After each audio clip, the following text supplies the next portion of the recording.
nos imos entrevistar, contactar, falar, pero, sobre todo, escoitar aquilo que nos teñan que dicir tanto os equipos técnicos de servicios sociais dos concellos, os gobernos locais, as entidades sociais, os diferentes actores que traballan no territorio sobre as políticas de benestar. Estamos estimando unha cifra de ao redor de 300 persoas coas que contactaremos, pero, sobre todo, as que escoitaremos, que isto creo que é o elemento máis importante, porque o coñecemento sempre está no territorio. Nos imos recadar este coñecemento, ímoslo procesar, e a partir de aí imos extraer un marco de actuación para os próximos anos da Diputación e, sobre todo, un plan de acción para as políticas de benestar. Que máis vos podo comentar así moi brevemente?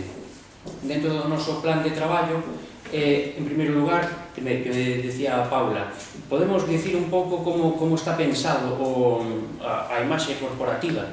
A nosa imaxe corporativa empezou sendo, isto é un pouco abstracto, pero empezou sendo persoas que se daban a man.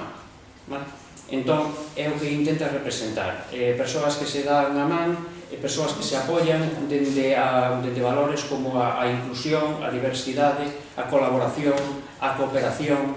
Un pouco esta é a representación. Sempre falando da rede de concellos.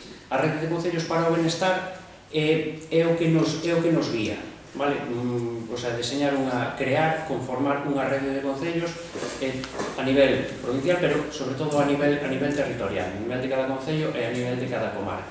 Que queremos coa rede de concellos? Fornecernos de recursos e de ferramentas de intervención para, outra vez máis, estar coas persoas. Entón, esta é un pouco a imaxe corporativa que deseñamos en conxunto. Aquí temos que agradecer o traballo de BC2, de Gemma, unha pequena empresa que se dedica ao deseño e a imaxe gráfica que teñen a súa sede en Baio. Entón, este é o primeiro dos elementos que nos gustaría comentar. Comentou Ángela